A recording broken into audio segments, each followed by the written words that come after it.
हरियाणा का सबसे गर्म मुद्दा या फिर ये कहे कि सबसे जरूरतमंद मुद्दा बेरोजगारी है। बेरोजगारी क्योंकि आज हरियाणा के अंदर हर दूसरे घर के अंदर युवा परेशान है। क्यों परेशान है? क्योंकि वो बेरोजगार है। कई मतलब बहुत मोटी मोटी किताबें पढ़ने के बाद वो बेहद पढ़ाई कर चुके हैं, डिग्रियां ले चुके हैं, लेकिन उनके बेरोजगारी होने का जो सिलसिला है वो जारी है। युवाओं को रोजगार जो है वो नहीं मिल रहा है। और यही सवाल अगर क्षेत्र के मुख्यमंत्री यानी कि हरियाणा के मुख्यमंत्री से किया जाता है, उनको अपनी परेशानी बताई जाती है कि हम इतने पढ़े लिखे हैं, हम एमए पढ़े लिखे हैं, हमने ये किया हुआ है और फिर भी हमें नौकरी नहीं मिल रही है, तो मुख्यमंत्री साहब उनको एडवाइस देते हैं कि आप सब्जी बेच लीजिए।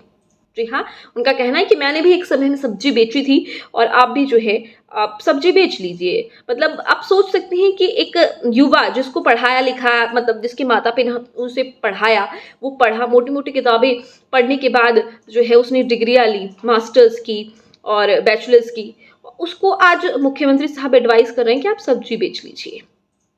तो इसका मतलब तो ये है कि फिर पढ़ाई करने का कोई फायदा ही नहीं है। अगर फिर क्यों पढ़ रहे हैं हम, क्यों पढ़ रहे हैं बच्चे? अगर सब्जियां ही बेचनी है हर किसी को, यही मतलब अगर नौकरी नहीं मिल रही है तो सब्जी बेच लीजिए।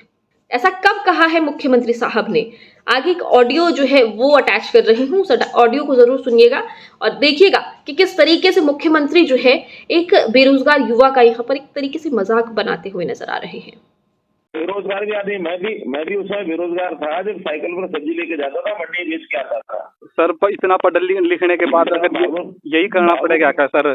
फिर तो सर इसमें पढ़ने लिखने की क्या जरूरत थी सर? काम जब तक काम नहीं मिलेगा तब तक कुछ तो करना ही पड़ेगा ना। पढ़ाई लिखाई होने के बाद ये मतलब नहीं हाथ पर हाथ धर के बैठ जाओ।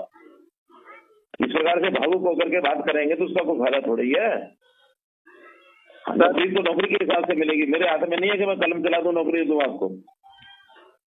थोड़ा सा आप तो समझदार आदमी हो, पढ़े लिख गए हो, और पढ़े लिखे होने के बाद अगर अपने सिस्टम को आप चला नहीं सकते हो तो उस पढ़ाई का क्या फायदा? हर आदमी पढ़े लिखे होने के बाद नौकरी की गारंटी थोड़ी होगी किसी की। नहीं सर, मेरा आपसे ये निवेदन है कि हम टीसी की भर्ती कब पूरी होगी सर? ये अध्यापक भर्ती 74 से 71 सर। भाई कोर्ट से जब निर्णय होगा तब होगी, उससे पहले नहीं। अच्छा दीपिका आगे चलो। अगले कॉलर है हमारे साथ। हेलो, नमस्कार सर, सीएम साहब। हेलो जी, मैं गांव भाना ब्राह्मणा तहसील नरवाना से बोल रहा हूं जी, बलवीर जी। जी सर, मैं एक पढ़ा लिखा बेरोजगार युवा हूं सर। मैंने सर अनुसूचित जाति से मैं बिलोंग करता हूं सर। और सर मैंने एमए कर ली है, बीएड कर ली है सर। और मैंने बड़ी मेहनत से लगन से करके सर मैंने टीजीटी की पेपर दिया था सर। उसका रिजल्ट अभी तक नहीं आया सर। मुझे रोना आ रहा है सर, सच में सर, अभी भी मैं रोना आ रहा है सर। अरे सुन लो हाँ जी। आपने सीटी का पेपर ये दे दिया है क्या? हाँ दिया है, सीटी का भी दिया जी। तो सीटी का पेपर तो अभी दिया है, उसके बाद कौन सा 56 दिया, कौन सा दिया? नहीं जी, उसमें नहीं आया जी मेरा। बाद का जो दूसरा पेपर होना है ना? हाँ जी। हाँ, तो दूसरा पेपर होगा तभी तो कुछ मिलेगा। नहीं सर, अगर पेपर ही नहीं होगा जब तक हाँ। सर ये जो टीजीटी की भर्ती है सर, अध्यापक भर्ती 7471 सर, इसमें मेरा पेपर डीवी हो चुकी है सर इसमें मेरी। नहीं तो फिर डीवी हो गई तो इसका रिजल्ट आया कि नहीं आया अभी? नहीं सर, आया नहीं, अभी तक रिजल्ट नहीं आया सर। डीवी हुई है, डॉक्यूमेंट वेरिफिकेशन हो चुकी है सर। रिजल्ट में कोई समस्या होगी ना कोई शौक से थोड़ी रोकते हैं। कोर्ट के है, समस्या का पता करो क्या है। हाँ जी, जो समस्या है उस समस्या का पता करो। वो तो कोर्ट में है जी, लेकिन समस्या हल जब तक नहीं होगी, अब तो कोर्ट में है तो फिर कोर्ट में हम क्या करेंगे?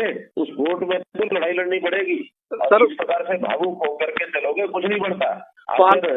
हम भले पढ़े लिखे हैं, लेकिन पढ़े लिखे होने के बाद भी अपने घर के गुजारे के लिए, काम करने के लिए अगर आदमी हिम्मत करे तो सब कर सकता है।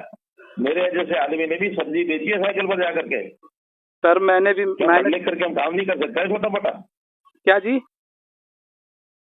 अरे पढ़ाई लिखाई करने के बाद भी कोई हम छोटा मोटा काम अपने घर के लिए तो कर ही सकते हैं क्या? नहीं, कुछ नहीं मिल रहा सर, बेरोजगार आदमी, बिल्कुल कुछ नहीं मिल रहा जी। अरे बेरोजगार भी आदमी, मैं भी उस समय बेरोजगार था जब साइकिल पर सब्जी लेके जाता था, मंडी बेच के आता था सर। इतना पढ़ लिखने के बाद अगर यही करना पड़ेगा क्या सर? फिर तो सर इसमें पढ़ने लिखने की क्या जरूरत थी सर? काम जब तक काम नहीं मिलेगा तब तक कुछ तो करना ही पड़ेगा ना। पढ़ाई लिखाई होने के बाद ये मतलब नहीं हाथ पर हाथ धर के बैठ जाओ। इस प्रकार से भावुक होकर के बात करेंगे तो उसका कोई फायदा थोड़ी है। नौकरी तो नौकरी के हिसाब से मिलेगी, मेरे हाथ में नहीं है कि मैं कलम चला दूं नौकरी दूं आपको। आगे से थोड़ा सा आप तो समझदार आदमी हो, पढ़े लिख गए हो, और पढ़े लिखे होने के बाद अगर अपने सिस्टम को आप चला नहीं सकते हो तो उस पढ़ाई का क्या फायदा। हर आदमी पढ़े लिखे होने के बाद नौकरी की गारंटी थोड़ी होगी किसी की। नहीं सर, मेरा आपसे ये निवेदन है कि आगे चलो। टीसी की भर्ती कब पूरी होगी सर, ये अध्यापक भर्ती 74 से 71 सर? भाई कोर्ट से जब निर्णय होगा तब होगी, उससे पहले नहीं। अच्छा ठीक है, आगे चलो।